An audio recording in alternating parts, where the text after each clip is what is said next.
Hello, my name is Mary Mack, and I'm the Executive Director of ACEDS, the Association of Certified E-Discovery Specialists. And I want to welcome you to the first of our fall webinar series. We all know that ACEDS depends on our sponsors and affiliates to assist us in our educational mission. This is no exception. Veritone is with us for this particular webinar. Now, down at the bottom of your screen, you'll see a Q&A tab. We would love to have your questions. And you can download the presentation in PDF form, also down at the bottom of your panel. And so here we go. We are going to be talking about how automating early case assessment of audio and video saves legal teams time and money. Audio and video is one of our vexing data types, and we're thrilled to be able to bring you a vision of what can be accomplished with audio and video evidence. And to do that, this is our agenda. I'm going to introduce everybody. We've got a fabulous lineup of speakers here, and we're going to talk about those data types and some best practices and move into AI. The technology, and the final Q&A. And so that's what we'll do over the next hour. Our speakers today, we have Chris Racciuti, and Chris is with Veritone, and he is their Vice President of Product Management for Legal and Compliance, with more than 15 years of both e-discovery and financial services industry expertise. No surprise with audio and video that financial would be one of the first verticals to apply it. So he does the product management for Veritone, and prior to that he was the co-founder and CEO of Panalytics, compliance and regulatory software also in the financial services vertical. He's also the head of technology for a boutique investment bank and has an MBA from Babson College. Also with us today, we have the one, the only, the legend, Ralph Losey.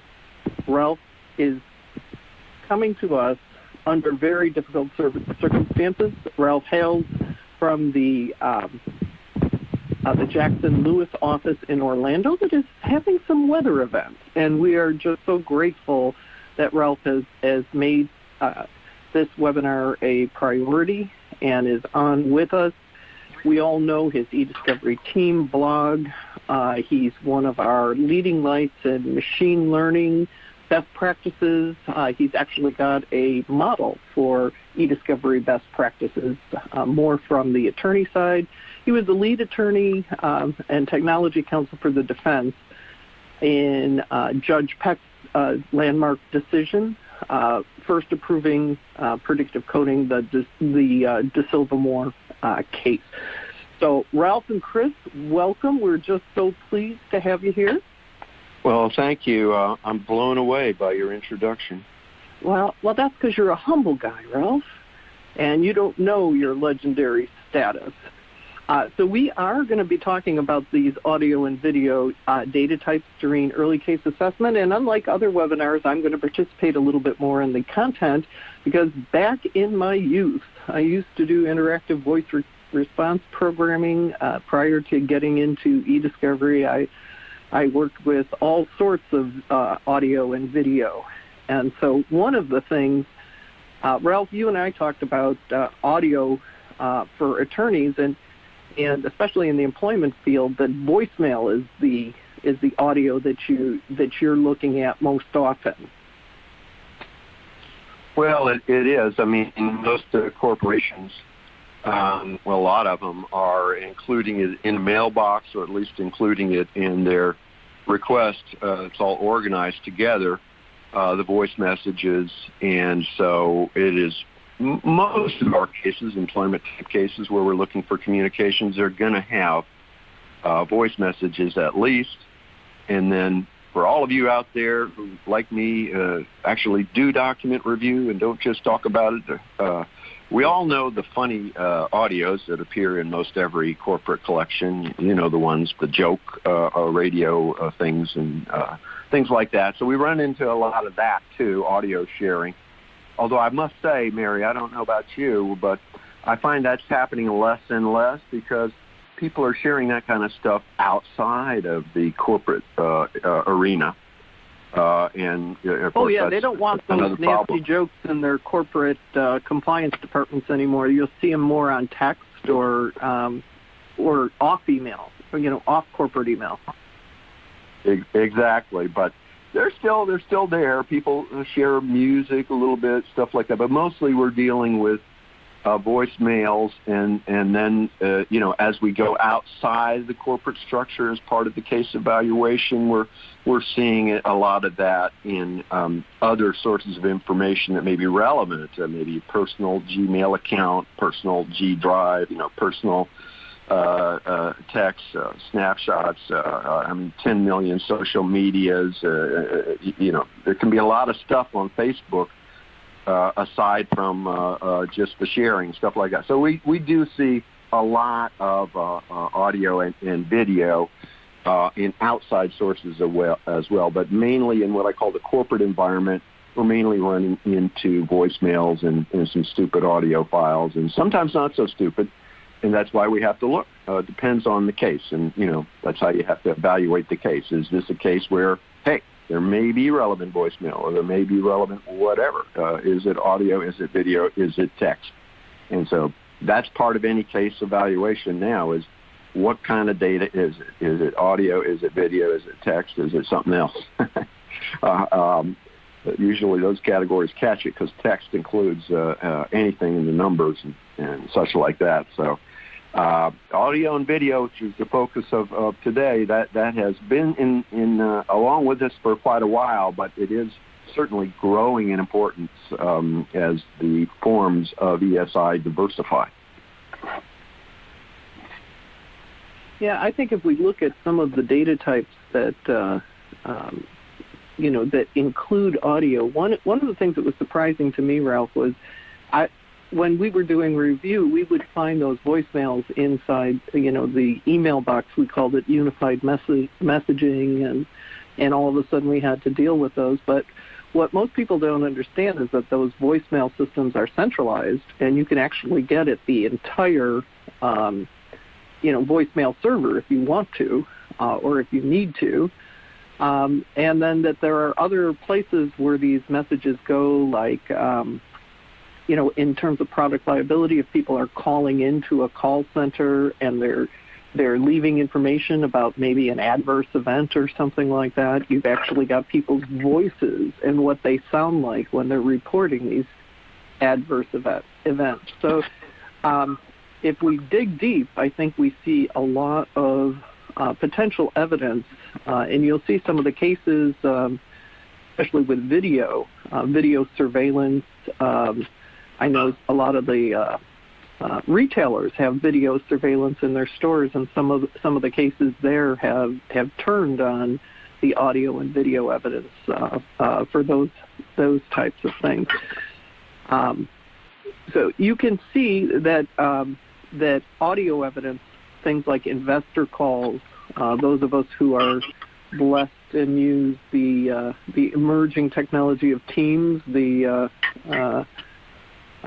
successor to Skype, all of these systems have the ability to record massive treasure troves of audio that you would never want to go through document by document. Yeah, if I could just add, a lot of times, the client has a pretty well organized system, and they're able to locate it, and you may find that the key evidence is already in your email because it's been shared. For instance, if you're talking about something that starts with a hotline tip that's an audio tape, well, for sure, this hotline tip audio tape is going to be shared amongst the key people in the corporation that are investigating the tip. So you're going to find it not only in the hotline tape, which may have thousands, for a corporation, you better hope not, but it may have quite a few. And there are other things that are more voluminous and stuff. So usually a lot of the stuff is going to creep its way into the corporate official system anyway by virtue of the key players. And, of course, That's the term that Judge Shinlin seized on and made famous so many years ago in Zuba Lake, and it's still true. So you're still going to be able to find a lot of these things very quickly, and of course that's part of the early case assessment is what can we find really quickly. And so, a lot of times, in many cases, you may find that the search was already done, and it may not really, you have the key evidence by virtue of it's already been shared back and forth a million times. Not uncommon for us, as you remember, Mary, to have to find the same darn attachment 500 times because it gets shared and reshared and back and forth and copied here, there, and everywhere. And so often there is multiple already found, if you will. That's the low-hanging fruit term that I like, and so you may already quickly get it for your early case assessment, but then you may need you're probably going to want to follow up and say, well, these they already found and know about. What if there's some others? This is like critical information. We need to search beyond, and that may be stage 2 of review, where you may decide to look. Well, I'm going to look at all 1,000. Of the tips, but for the early quick, I'm just going to look at the ones that they were already sharing with. Here's the tips that bother us. See what I'm saying? Well, that's an interesting way to prioritize things. That the things that get shared are the hot things, and the things that the attorney should look at. I like that. Right away, and I'm mindful of the fact that we're talking about early case assessment.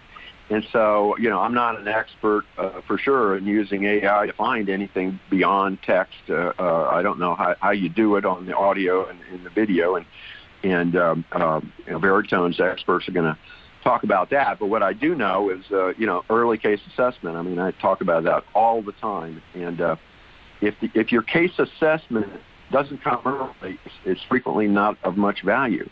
So, early case assessment should be done the minute a case comes in. And it doesn't mean you look at all the discovery, but heck, the client says, oh, we've already got 10 emails and some voice messages. Well, you're going to look at them immediately. And that's what we mean by early, is at the very start. And you're going to want to have overcome and take a peek at least of all of your data before your 26F conference. Before. And so that's how the rules were designed. That's what I'm an expert on, is how the federal rules, and how they operate with the technology. So they expect you to have a grasp of that as you come into your 26F conference, which, as all the judges know, including the ones that help write the rules and the professors and everyone else on the rules committee, this rule is commonly ignored. But I tell you, it is ignored, particularly with e-discovery, at their peril, because once you find things, it can often take quite a while to go through with them and understand, do the assessment part. Early case assessment, the assessments requires metrics, requires subjective judgments by the experts, usually legal experts, but sometimes also information retrieval experts. And in the assessment, one of the critical things you got to do right away is flag the problem areas. Holy smoke, like this employee just left 2 days after the thing triggered, and it's the natural recycle process. Identify, here's the problem areas you got to look at. Often preservation is assessment, and looking at the evidence do we still have it, that sort of thing. So it's as the name implies, early case assessment does require that lawyers be hopping on this, and the e-discovery parts as well, from the get-go, right as the case comes in. Well, you make a really good point about preservation, Ralph, because I think we're all, in the attorney area, painfully aware of how emails can overwrite depending on how the email store is set up. But I don't think we understand that the messages can also overwrite depending on what their settings are, and the voice files are so big that to save on storage, you do find those voice messages overwritten unless you're in a regulatory context. Well, that's right. If you remember Judge Shinlin's famous sanctions case, what was it? It was the ERISA case, but a pension committee case. She had like 8 things that she considered gross negligence. One of them was a failure to take certain devices, usually hard drives of computers, failure to preserve them, and instead have them be wiped after the trigger date. And that is, most corporations don't just hand you the old guy's computer and say, "Oh yeah, go to it. He's got some cool stuff on there." No. They're going to wipe it clean. You get a fresh plate, fresh start. You get loaded with the latest software and IT. That's how you keep track of things. You don't just leave them on there. You wipe them and recycle and use them. And that wipe and recycle, depending on how efficient the corporation is, that can happen pretty quick. I mean, a guy could be fired and to be wiped, recycled the next day or at least next week, depending on the backlog. And so that's something where you're going to lose everything. And, who knows? You'll say, yeah, I had some videos on there, but I'm not quite sure what all 100 of them were, and so maybe the plaintiff was in a couple of them. I don't know. So, yeah, you're looking for that, too, definitely on the preservation problems. Yeah, and, we've been hearing a lot about facial recognition and things like that. So with video, we've got a slide up here around lobby monitoring and entering. And, Chris, do you want to talk a little bit about how that intersects with electronic evidence? Yeah, for sure. I mean, I think it's already been said numerous times that, both audio and video are increasing in volume, but also their potential relevance to a case. And in this example, and this is only one example, obviously there are many examples, but there could be a situation where a particular event occurred in let's say a bank lobby. That could be, an unauthorized employee accessing a certain area. It could be, a slip and fall case. It could be, a criminal activity. There are a variety of potential events that you would need to identify across large volumes of audio and video, especially in the case of monitoring where you have CCTV or closed circuit cameras essentially recording 24/7, right? So you then need to potentially go through that potentially, lengthy audio and video feed to identify those precise moments in time where certain events might have occurred. And then complicating, matters further, you might have scenarios where on, the audio portion of that recorded video, people might be communicating in different languages, not native to you, let's say Spanish versus English. So not only do you have the problem of pinpointing those precise moments in video to determine whether or not it's relevant to your case, but also understanding what it is that people are saying during those moments in time, right? So I think what we're seeing is, in this case example of surveillance, that again, the underlying theme is a potentially large, lengthy amount of video and audio that need to be analyzed in the context of whether or not it's relevant to your case. And with traditional methods of analysis, it's a manual process. It's a linear process, right? Humans need to review manually those audio and video recordings, and that's obviously something that's time-consuming, and it could be costly, and it's also not scalable, right? Especially if you have a large volume of audio and video. You can't just add more people to the review process or to the early assessment process because it costs money, right? And resources are often constrained. So I think that's what we're seeing there. Excellent. So we talked a little bit about the call center audio and video recording.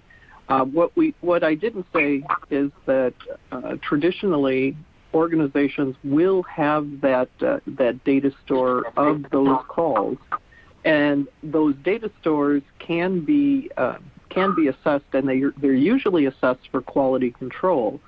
So they may or may not give you the ability to target by person. They generally give you the ability to target by extension.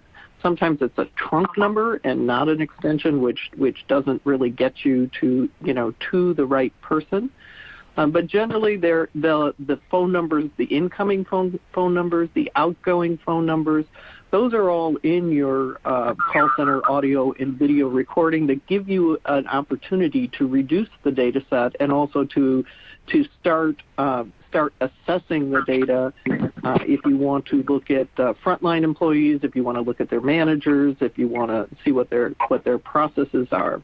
So, Chris, do you have any thoughts on the call center audio and video recording? Yeah, I mean, from a technology perspective, one thing that our customers have asked us to do is identify across audio and mainly audio call center recordings or voicemails even, whether or not call center reps are adhering to the script. So there's usually a fairly defined script, at least at the beginning of the particular communication with the customer, that the agents and the reps need to follow. So there's question of, are any of these agents violating the script? Are they not adhering to the script? And then also, generally speaking, we found that call centers will have lists of keywords and phrases that people, these agents and these reps cannot say and should never say on these call center telephone calls. So there's also the use case to identify not only cases where agents aren't adhering to the script, in a straightforward manner, but also scenarios where agents are explicitly saying certain things that they should not. So again, if you're dealing with large volumes of audio in this context, how is it that you identify the subset where people either aren't adhering to the script or are saying certain, forbidden words or phrases? It becomes a very challenging, time-consuming manual process.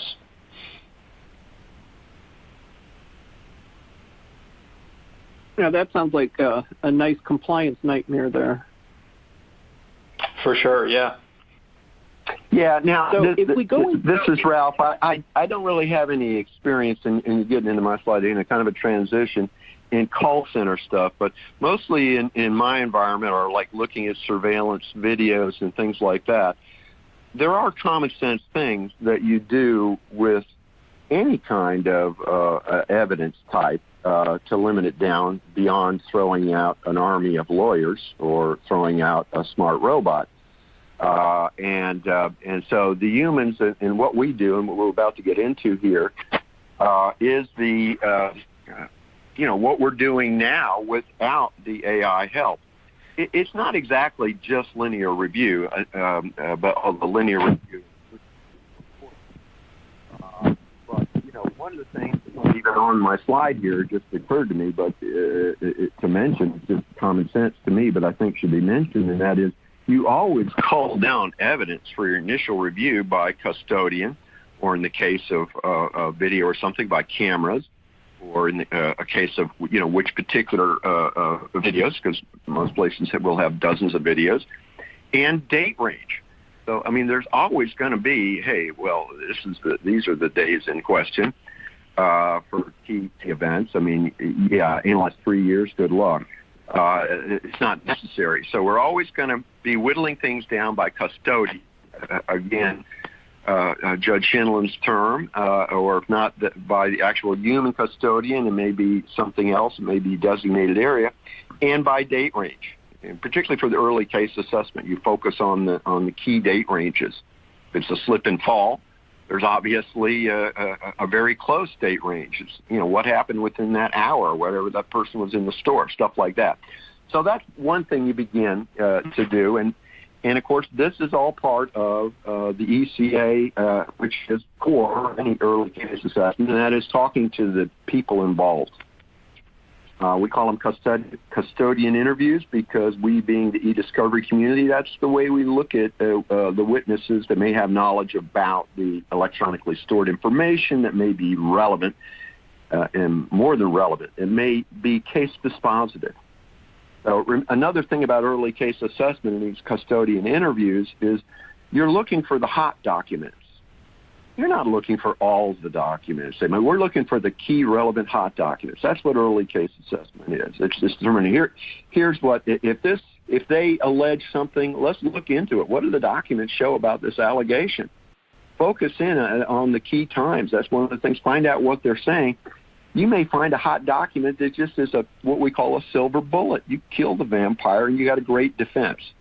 That's a little bit unusual. More likely, you may find the smoking gun that the plaintiff hopes is in your data set. You may find the voicemail that says exactly what he said it says and that your guy's denied. So it's very important to speak with your men and women that are your custodians of what are believed to be the key information, and that's almost always in today's world the same people as the key witnesses to whatever the disputed facts are. And if there are no disputed facts, then there's no lawsuit. Lawsuits are about disputed facts. Oh, yeah, we argue the law too, but you know, if everybody agreed on stipulated facts, it would be such an easy world. There'd be no e-discovery, but that's not the reality. The reality is there's two versions of facts, and you talk to the people to see what version, you know, what they say, what they actually say, and you talk to you look at the documents, because, you know, we have seen time and time again that memory is very unreliable. It's about as unreliable as humans being able to detect faces in video graphs like that. You know, the Where's Waldo game. We're pretty good at face recognition, but I think the AI's getting better, and certainly a hell of a lot faster than a human could ever be. So that's the first thing. Talk to the people, find out what information they may have, and allow you to try and get an early assessment as to what the key areas on that you ought to be looking into. Let me see if I can advance this to the next bullet. We were speculating before we got started how this would work. I am clicking left. I don't push that. All right, so let me click right. Oh, there we go. Here we go. All right. Already covered that, but low-hanging fruit, let me just explain again what that means. That's the easiest to get to. And by the way, okay, stop pushing.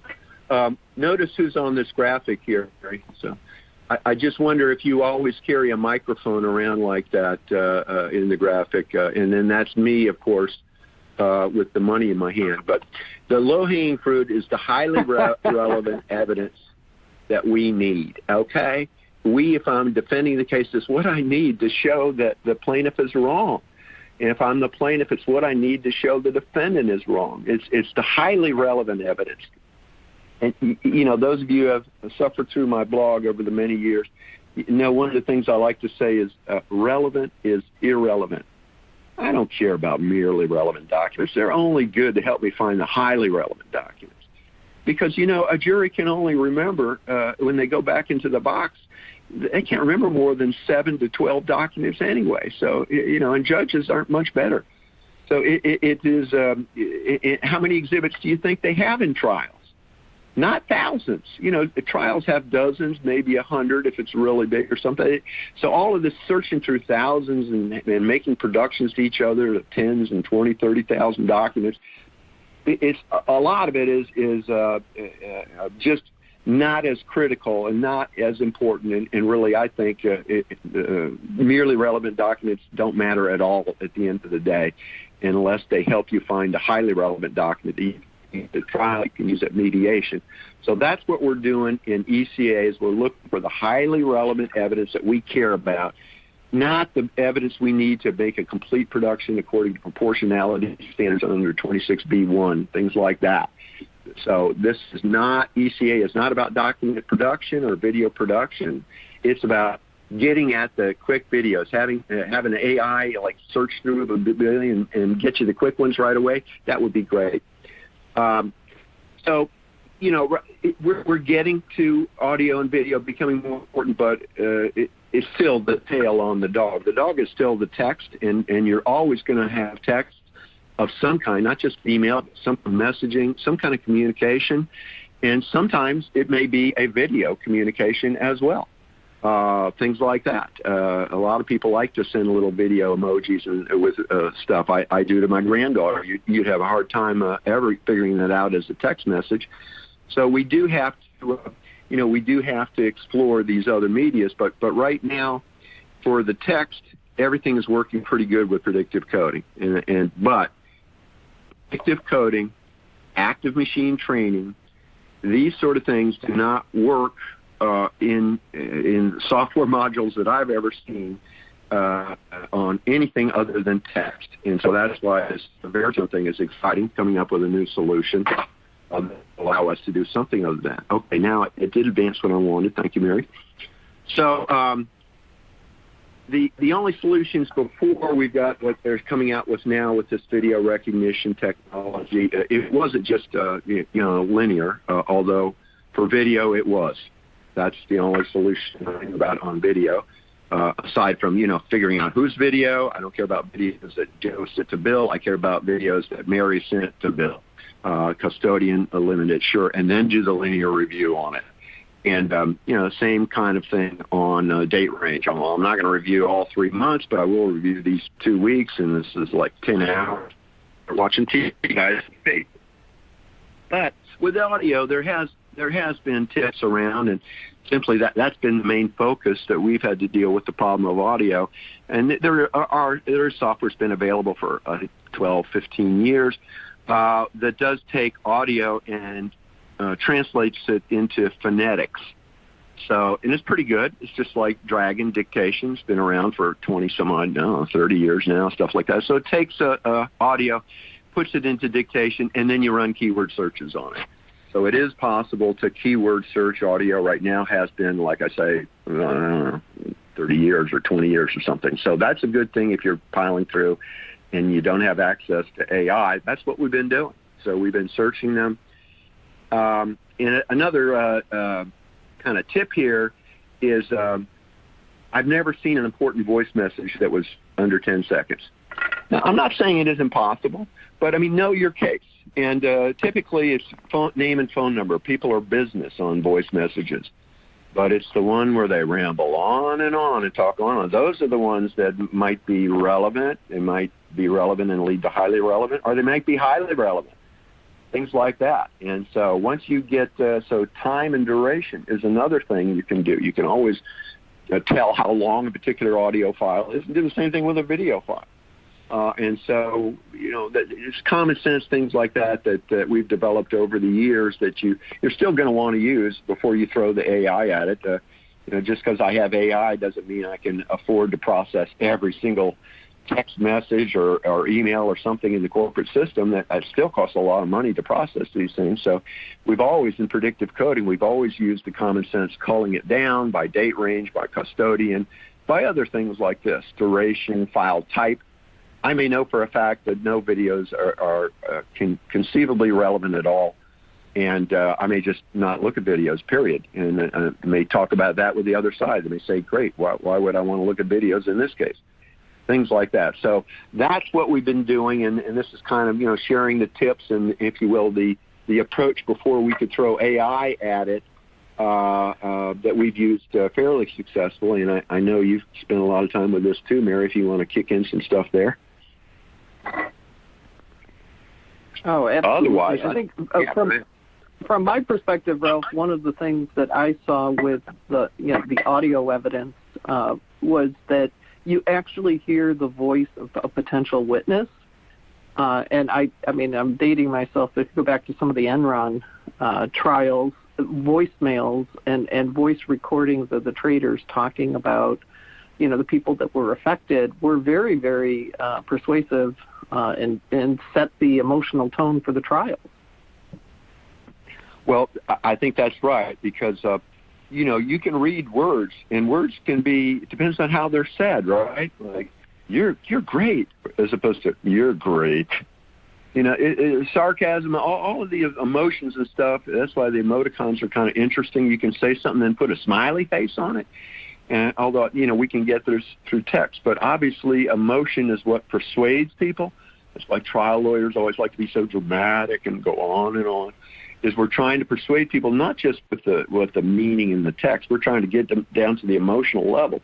And so the hot documents almost always have an emotional level, which means, boy, you find a hot audio or hot video, it's gonna be powerful.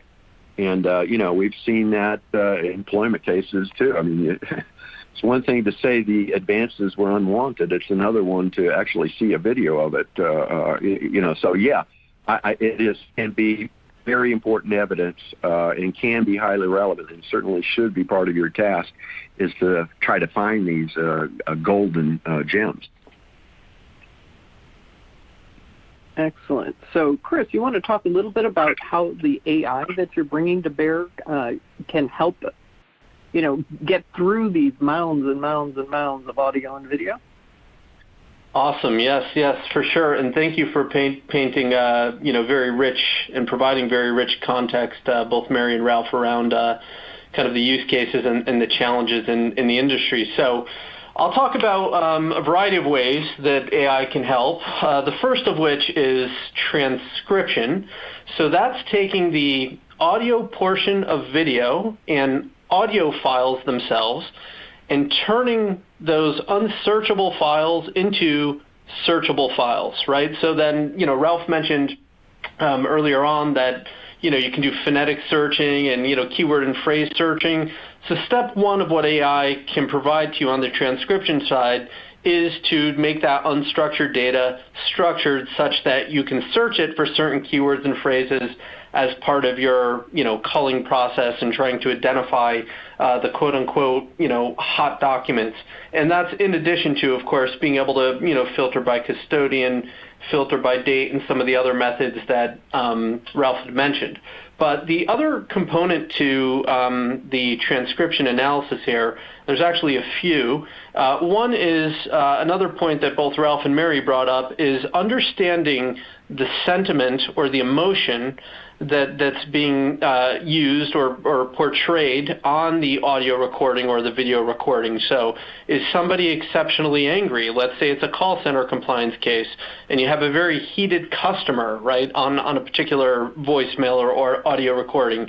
You can, through AI, then not only search, that corpus of audio for keywords and phrases, but also limit your search around, well, show me only cases audio files where individuals are angry, right, or they're sad or despondent or whatever emotion it is that you're looking for. So that's the added ability to AI-based transcription, is that not only is it taking those keywords and phrases and making you be able to search on those keywords and phrases, but also you can now search on emotion and sentiment to better identify those hot subsets of data. The other point I'll make with respect to transcription is that although transcription has been around for some time, right, taking that speech and turning it into searchable text, the accuracy has been suspect, right, that machine transcription. So oftentimes, and there are a lot of variables that go into this, audio recordings or voicemails might be really low quality. There's this notion of whether a particular audio file is single channel or dual channel. There are all these variables that can degrade the accuracy of a machine or AI-based transcription. However, one of the most prevalent, I guess, variables that we see is very specific industry terminology being spoken by the participants on these phone, telephone, or voicemail recordings. One example of that could be, medical terminology or pharmaceutical drug names, right? Another example of that could be, if you're monitoring the trading floor at, a large investment bank, oftentimes traders use lingo, or even the stocks, for example, that they're trading, they might refer to them by the ticker symbols and not the full name of the company. So AI transcription in its first iteration would generally not do a good job of identifying that industry-specific lingo and transcribing it into the correct words that were actually being spoken. So another advancement in AI-based transcription is this notion of being able to deploy multiple AI transcription capabilities on, in this example, let's say a single audio file, right? And so you would have one AI capability that's trained on the general, English dictionary, right? So it's going to do a really good job of accurately identifying the common words that are being spoken in the English language. And then you will deploy a second AI capability for transcription that's specifically trained to identify those industry-specific terms. So that engine or that capability will not do necessarily a good job on the general words that people are saying, but it will do a really good and accurate job of identifying the industry-specific terms. And so really, though, the advancement is the ability to take the results from both of those capabilities, the highest confidence results, and blend them together. And then ultimately, you as, in legal teams, you would be provided with a single consolidated, highly accurate transcript that then is searchable. And again, sentiment and emotional analysis can be applied as well to help you really accurately cull down that data. So while these transcription capabilities have been around for some time, they've certainly advanced quite a bit over the past few years. Well, that's true. All those limitations, I've seen all those. So I'm glad to see you've overcome them. That's very good. Absolutely. So, as Ralph and others mentioned, audio is one thing, right? If you have a voicemail recording or a telephone call recording, but video poses, its own unique set of challenges when it comes to identifying the moments in time, not only across many videos, but precise moments in time within one video. And we gave that example earlier of the CCTV or surveillance footage, right? The duration of one of those video recordings might be 24 hours long or 10 hours long, or even if it's 2 hours long. To identify those precise moments in time within that lengthy duration of a video is challenging with traditional methods, right? You have to review those videos with humans and, look at the video and press play and try to identify the moments that really count. And so the first benefit that AI provides related to video and the analysis of the video feed is face recognition. And actually there's two parts of this. There's face detection and face recognition. So face detection will go through your corpus of video files and identify any precise moments in time, any frames in the video where any face was detected. So again, if you have a surveillance video and it's 24 hours long, and across the majority of that surveillance video, there are no people present, but you only care about the moments in time where the people are present. Face detection allows you to, in a search bar, very similar to like a Google search, you could say, show me all videos where faces are present. And the search results will give you all the videos where faces are present, but not only that, within each one of those videos, it will automatically jump to those precise moments in time where the faces are present. So again, you don't have to watch a 24-hour video stream to find out when people are present on those videos. You can click a button and automatically jump to those moments in time. So that's face detection, right? It's generally identifying any face. Face recognition takes it kind of a step beyond face detection. And what face recognition effectively allows you to do is not only just recognize general faces in video, but recognize specific faces in video.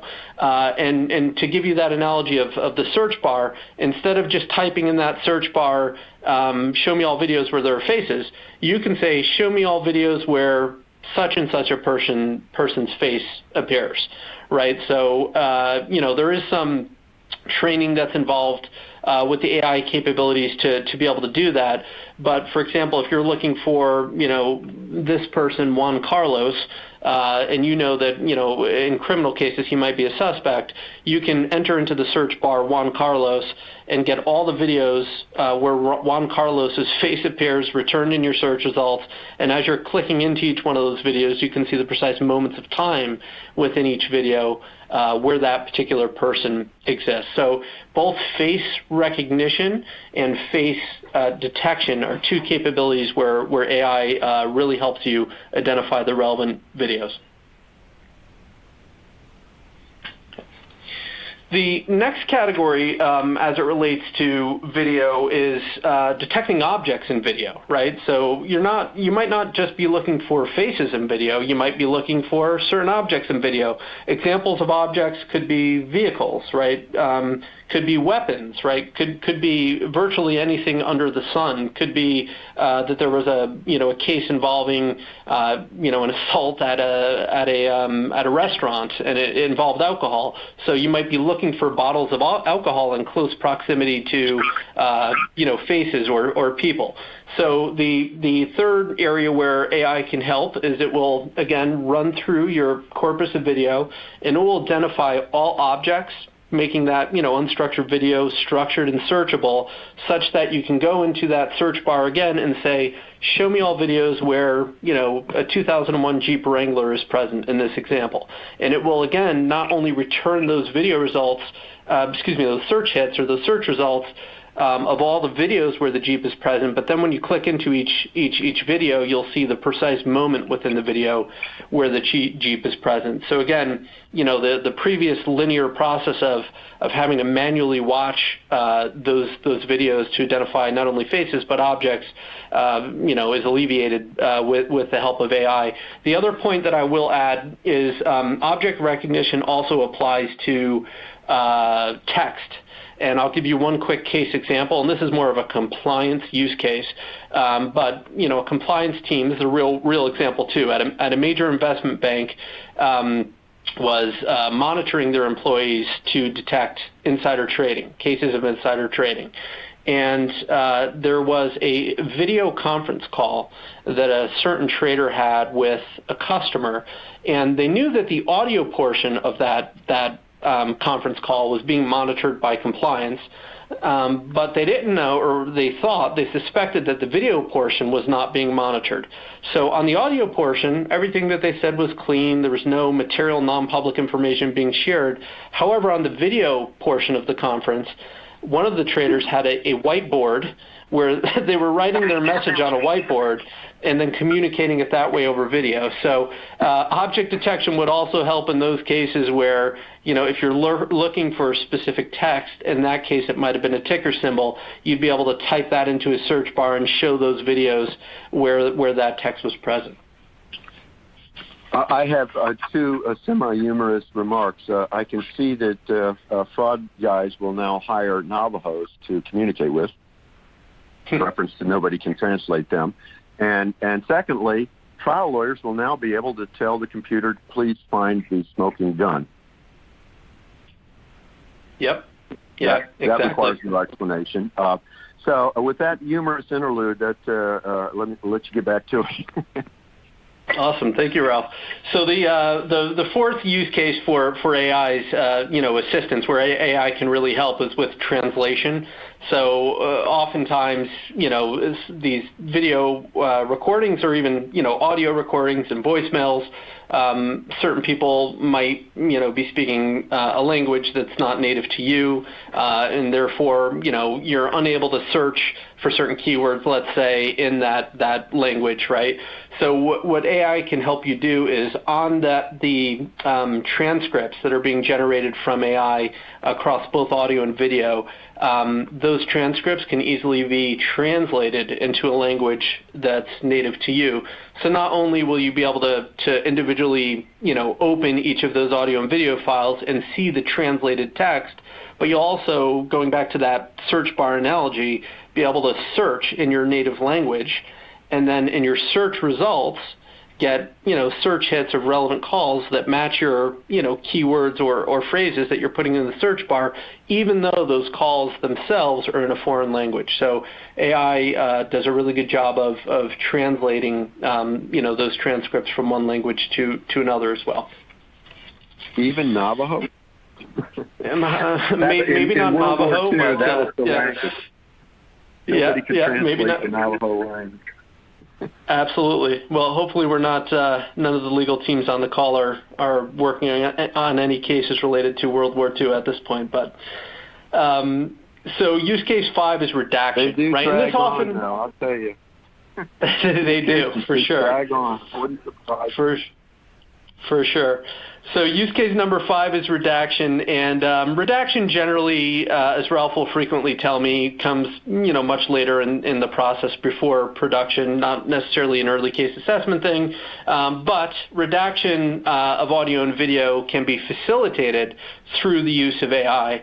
And so as an example, for audio calls or the audio portion of a video, you can redact not only the audio itself, right? So the technology will generally insert white noise over the portions of audio that you need to redact, but you can also redact the transcripts that are being derived from those audio calls. And you'll see an example of that over on the right, where certain portions of text are being effectively blacked out and redacted. But with video, again, video poses even more challenges, right? Let's say you need to redact out a face, or you need to redact out a license plate, and on the left you'll see an example of a face being redacted out. Now, if this particular video is, let's say, 15 minutes long, and that gentleman on the left who currently has a blurred face exists throughout that full 15 minutes, with traditional or historical, let's say, methods of redaction, you would have to, for each frame of video, draw a box around that person that you want to redact and click next, do the next frame, right? It's a very time-consuming process. But again, with AI, it automates and facilitates that process such that, you draw that box the first time around that particular individual's head, in this case, that you want to redact, and the AI will recognize his head throughout the remainder of the video, even as it moves throughout different portions of the video, and will redact it for the full duration of the video. So AI does a lot of things to assist with the redaction process. Okay, and I know we want to leave some time for Q&A here, so I'll very quickly go through a slide that talks about the technology available, specifically with Veritone, around AI or artificial intelligence-enabled early case assessment.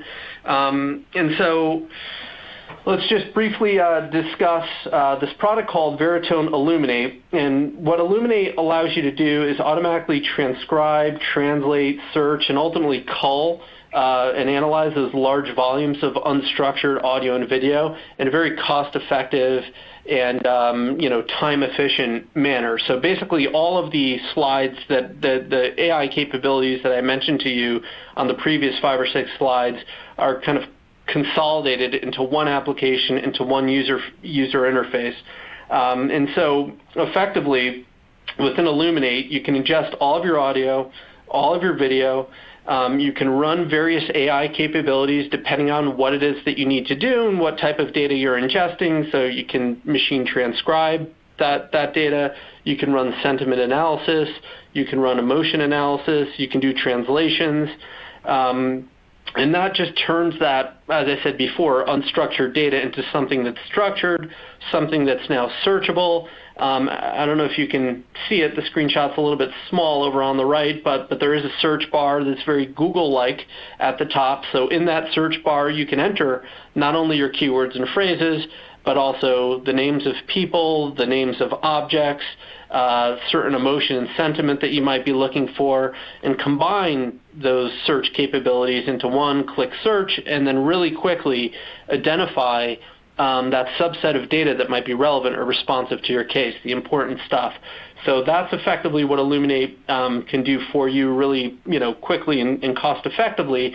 And then the last kind of component of Illuminate is the ability to do that redaction that I mentioned to you as well, and then ultimately push that data into a review platform that you might be using, like Relativity or something like that, in a seamless manner. So effectively, Illuminate, just in summary, is all about very quickly culling down and finding what's relevant across that unstructured data in the most cost-efficient and cost-effective, time-efficient and cost-effective way possible. And with that, I will pass it back to Mary to open up the floor for Q&A. Thank you. Okay. All right. We've got a hard question for you. So from a GDPR perspective, would you be able to get an example of somebody's picture and driver's license or whatever, and then find all the video material and then redact all the other persons that might be in the picture prior to producing it out? Yeah, that's a great question, and that's a very sophisticated use case of AI, I would say, but certainly it is possible. So effectively, without getting too technical, what you would do is you would train, and it's a relatively light process. I think oftentimes people get scared when they hear, well, you have to train some AI capability, but for this, it's a relatively light process. So you would take that picture of that person that's on the passport, you would train a facial recognition engine on that picture, and then as you ingest additional audio and video, well, in this case, video data, you can then search for all occurrences of videos where that person is present in the video based on that picture, right, that you've uploaded, that passport picture. And then once you've identified that subset of videos, you can redact anyone else or the person that you're looking for, but you can redact anyone else that's not that person, I think that was your question, from those video files before you produce them or push them wherever you need to push them. So the short answer is yes, through AI and training AI capabilities, you can achieve what it is that you're looking to do here. Excellent. And then we've got a question on formats and exporting. And so if you're exporting, what format does it come out in, and what does it export to? So Illuminate is built on top of an extensible platform. We call it an operating system for AI. And effectively what that extensible platform could do is easily integrate with many different third-party e-discovery review platforms, including Relativity. And the way that it does it is it'll export not only the relevant audio or video files themselves in their native format. So it could be, an MP3 file for audio or a WAV file. For video, it could be an MP4 file. But it will also export the results from the AI capabilities that were run.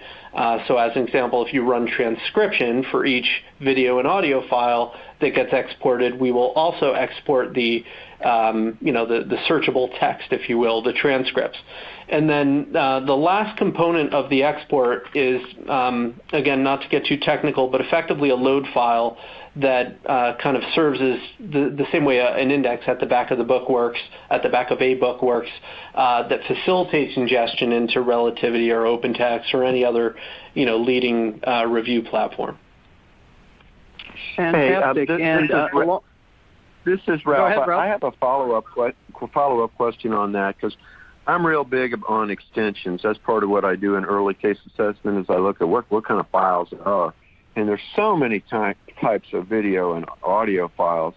And I hear you say you bring them all in native, which means you must have a whole lot of different readers, et cetera. But and that's one of the problems that we face trying to do it on our own. But what is your preferred export? Now, I know, you're not going to, have you settled on JPEG? Where are you? What is the default? Okay, you're going to export it and then put it into Relativity. I get it. But what did you choose? I'm just curious as the best export for audio and the best for video.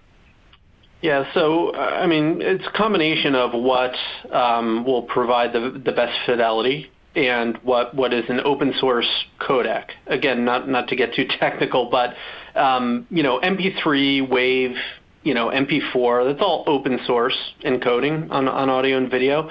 And it's likely that wherever you send those audio and video files after, it leaves Illuminate or our platform, those players and those third-party software systems will be able to read them and play them and do all of that. On the ingestion side, to your point, what I think you're getting at is that there are sometimes proprietary formats. And we experience this quite often with some of the local police municipalities that we're working with.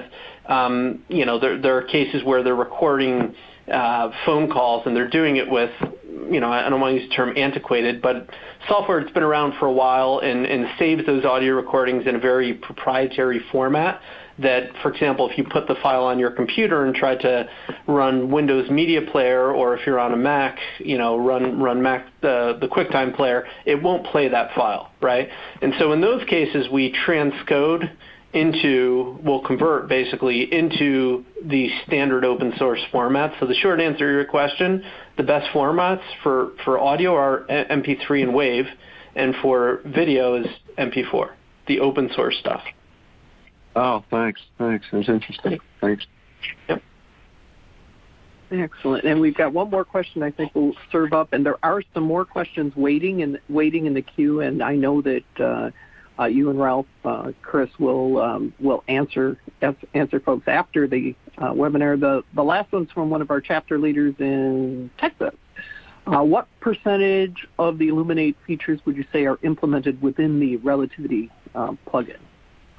Right. So, I mean, by Relativity plugin, I think you might be referring to the application that Veritone has in Relativity. And just to set the context for everyone else on the call, we have basically two solutions for early case assessment and review of audio and video. Illuminate is the first one that we talked about today, but also we have a plugin for Relativity that allows you to do many of these things in Relativity. So in our Relativity application, we have the ability to transcribe. We have the ability to identify objects. We have the ability to translate, and we have the ability to redact. On our platform natively in the Illuminate application, we have those same capabilities, those four capabilities, but in addition to that, we have a lot more sophistication around face recognition, around sentiment and emotion analysis, around something else that we really didn't get into, but text analytics that allows you to visually explore your corpus of data and identify the people and the organizations that are mentioned across audio and video without having to search. So percentage-wise, I would say, we have a good amount of functionality in our Relativity application, but it's probably 30 to 40% of what we have on our platform natively with Illuminate. Excellent. We're at the top of the hour, and so I want to be mindful of everybody's time, and thank you to everybody who jumped on to listen to our After Labor Day, Beginning of Fall webinar series with Veritone. And I want to thank you, Chris, and I want to especially thank you, Ralph, for making time on this very weather-impacting day and for joining us. Thank you, guys. A fabulous webinar. And Deja Miller, our producer, will you take us out? Bye, all.